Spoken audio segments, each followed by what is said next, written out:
بسم اللہ الرحمن الرحیم۔ آپ صلی اللہ علیہ وآلہ وسلم نے پہلا ادب یہ سکھایا ہے کہ مسجد کی طرف آؤ تو گھر سے باوضو ہو کے آیا کرو، اور اگر آپ آ کے مسجد میں بھی وضو کر لیتے ہیں تو کوئی حرج نہیں۔ پہلا ادب یہ ہے کہ آپ مسجد کے اندر آئیں تو باوضو ہو کے اچھے لباس کے ساتھ آئیں، خوشبو کا اہتمام کریں۔ جب اللہ کے گھر کی طرف آؤ تو زینت اختیار کرو۔ اللہ زیادہ حق رکھتے ہیں کہ اس کے لیے زینت اختیار کی جائے۔ یہ کیا ہوا کہ گیدرنگ میں جائیں تو اچھا لباس، مسجد میں آئیں تو اسی طرح رات کا پہنا ہوا لباس۔ اللہ ذوالجلال کے گھر میں آنے کا ادب یہ ہے کہ اہتمام کیا جائے۔ آپ صلی اللہ علیہ وسلم نے ایک تیسرا ادب بھی بیان کیا۔ آپ نے حکم دیا کہ مسجدیں آپ بناؤ جہاں بنانی ہے، لیکن دو باتوں کا خیال رکھنا، ہر وقت اس کی صفائی کرنا اور اسے خوشبودار بنانا۔ یہ اللہ کا گھر ہے، جو اس کا اہتمام ہونا چاہیے وہ کسی اور جگہ کا نہیں ہو سکتا۔ آپ نے ایک چوتھا ادب بھی بتایا، اللہ کے گھر میں آنا ہے، حرام تو حرام ہے، نشہ آور تو نشہ آور چیزیں ہیں، حلال چیزوں میں اگر آپ نے پیاز اور تھوم کچا کھا لیا ہے مسجد میں نہ آنا، یا تو اسے پکا کے کھاؤ یا کھانے کے بعد اس کے اثرات کو زائل کرو، ایسے مسجد میں نہ آؤ۔ کیوں؟ اس طرح انسانوں کو نفرت ہوتی ہے بیڈ سمیل سے، اس طرح اللہ کے نورانی فرشتوں کو بھی تکلیف ہوتی ہے۔ جب کوئی نماز کے لیے آتا ہے، کسی نے مسواک کی ہوتی ہے تو اللہ کا نورانی فرشتہ چکر لگاتا ہے۔ مسواک کی ہو تو اپنے ہونٹوں کو وضع ملک فاہ علی فی، اپنے ہونٹوں کو قرآن پڑھنے والے کی ہونٹوں پہ رکھ دیتا ہے، جو وہ قرآن پڑھتا ہے وہ فرشتے کی خوراک بن جاتی ہے، اور اگر اس نے مسواک نہیں کی ہوتی تو وہ قریب آتا ہی نہیں۔ اور آپ یہ سن کے حیران ہوں گے، اللہ کے رسول نے حکم دیا، ایک شخص نماز پڑھنے آیا اور ایسی کیفیت ہے، آپ نے فرمایا اس کو مسجد سے نکال دو، اور نکال دیا گیا۔ مسجد کا ایک پانچواں ادب یہ ہے کہ آپ جب مسجد میں آئیں تو دعا پڑھ کے داخل ہوں۔ 7 احادیث کو جمع کریں تو یہ سمجھ آتی ہے۔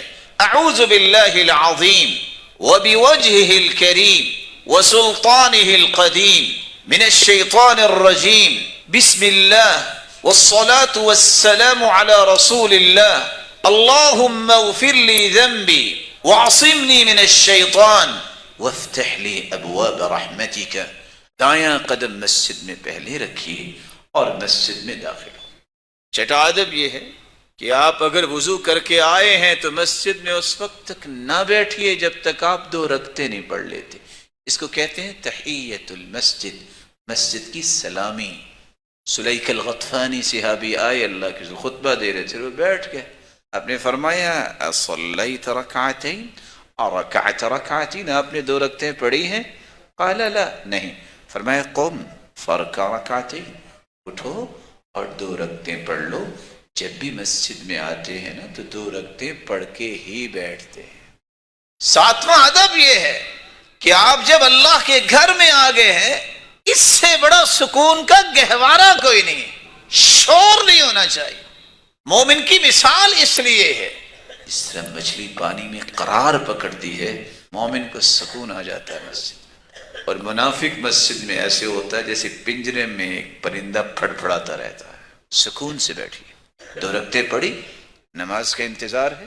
یاد رکھیے گا جب تک آپ نماز پڑھ کے گھر نہیں چلے جاتے، رستے کا آنا اور جانا یہ ساری آپ کی نماز ہی لکھی جاتی۔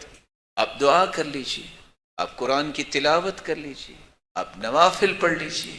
میرے پیارے بھائی، اللہ کے رسول کا فرمان ہے ان الدعاء بین الاذان والاقامت لا ترد، اذان اور اقامت کے درمیان یہ 10 سے 15 منٹ ہوتے ہیں، جو بھی دعا کی جائے اللہ اسے رد کرتے نہیں۔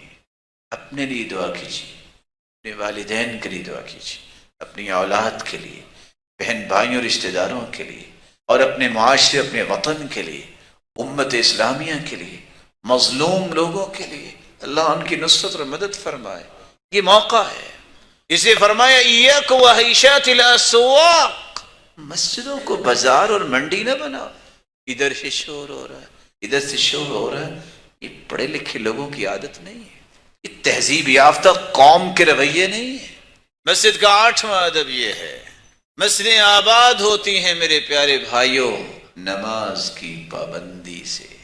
خود بھی اپنے آپ کو نماز کا پابند بناؤ، اولادوں کو بھی ساتھ لاؤ، اپنے پڑوس میں رہنے والوں کو ادب اور احترام سے ان کو بھی مسجد آنے کی دعوت پیش کرو، یہ ادب ہے۔ مسجد آباد ہوتی ہے باجماعت نماز پڑھنے سے۔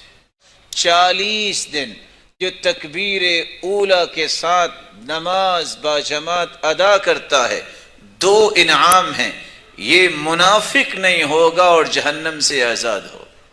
آج یہ چیزیں لوگوں کے لیے بوجھل ہو گئی ہیں، لوگ اس طرح کی باتیں سننے سے اکتاہٹ بھی محسوس کرتے ہیں، لیکن یاد رکھیں لوگ، اللہ کی عبادت میں جو اللہ نے لذت اور سکون رکھا ہے، ساری دنیا کے مالک بن جاؤ گے تب بھی وہ سکون نہ پا سکو گے۔ مسجد کا 9واں ادب یہ ہے کہ اس کے مقاصد کو بھی سامنے رکھیے۔ آپ کے علم میں ہونا چاہیے کہ اللہ کے رسول صلی اللہ علیہ وسلم کے زمانے میں جب بھی غنیمت کا مال آتا تو آپ مسجد میں بکھیر دیتے اور سب کو کہتے آ جاؤ اٹھا کے لے جاؤ۔ کتنا اچھا ہو کہ ہر مسجد میں بیت المال بنے، جس کی آپ نے مدد کرنی ہے اس کو مسجد کے ساتھ جوڑیے، بھائی آپ نماز پڑھا کریں، اس کی معاونت بھی کریں۔ سعد رضی اللہ تعالی عنہ کا خیمہ جب ان کو تیر لگا تو مسجد میں لگایا گیا۔ کاش مسلمانوں کو یہ بات سمجھ میں آئے، اگر وہ فری ڈسپینسری کا اہتمام کرتے ہیں تو مسجد کے ساتھ کریں، لوگوں کو جسمانی علاج بھی ملے اور روحانی علاج بھی ملے۔ جہاں بیت المال اور ڈسپینسری کا اہتمام صحابہ نے کیا، وہاں اللہ کے رسول کے پاس کوئی کیس آتا اس کا فیصلہ بھی مسجد میں ہوتا۔ کعب رضی اللہ تعالی عنہ نے قرض دیا ابن ابی حضرت کو، جب دونوں کی گفتگو ہوئی آپ نے مسجد میں بلایا اور کہا وہ مجبور ہے، کعب آدھا چھوڑ دو، اور ابن ابی حضرت سے کہا اب فوراً بقیہ آدھا اس کو ادا کر دو۔ مسجد میں یہ کام ہوں گے، انسان کے اندر شرم و حیا رہتی ہے، بد زبانی نہیں کرے گا۔ آج یہ چیزیں ختم ہوگی، یہی وجہ ہے کہ مسجدوں سے تعلق کمزور ہوا۔ اور یاد رکھنا اپنے بھائی کی بات جو امام ابن القیم نے کہی ہے، وہ نقل کر رہا ہوں، جب تک لوگ اس بات کو نہیں سمجھتے دین آیا ہے تو مسجد سے اور مسجد والے سے، ان دونوں میں سے کسی ایک سے متنفر ہو گئے تو آدھے دین سے محروم، دونوں سے متنفر ہو گئے تو پورے دین سے محروم۔ لیکن مسجد والے سے مراد کیا ہے وہ بھی میری بات سمجھ لو۔ مسجد والے وہ ہوتے ہیں جن کے پاس صرف علم نہیں، ان کے ساتھ عمل کی بہت بڑی طاقت ہوتی ہے، ان کی قول و کردار میں فرق نہیں ہوتا۔ یہی وہ لوگ ہیں جو دین کو زندہ کرنے والے ہیں۔ اللہ ذوالجلال ان لوگوں کی صف میں ہمیں بھی شامل فرمائے۔ 10ویں اور آخری بات میں گزارش کروں گا ادب سے، کتنا ہی اچھا ہو جو مسجد کا مقصد ہے قرآن، ذکر، نماز، یہاں امام وہ رکھے جو صحیح قرآن پڑھنے والا، جس کا قرآن سن کے دل کو ٹھنڈک ملے۔ ایسا خطیب رکھیں جو صبح اور شام اس کو یہ فکر ہو، زیادہ نہیں، صبح 3 آیات کا ترجمہ بڑے سادہ الفاظ میں آنے والوں کی خدمت میں پیش کرے۔ شام کو جب وہ کام کاج سے واپس آ جائے، صرف ایک حدیث ان کے سامنے پیش کر دیں۔ 1 سال کے بعد دیکھنا کہ آپ جو سننے والے ہیں ان کے دل میں اللہ کی محبت کتنی ہوگی، روحانیت کیسے ہوگی۔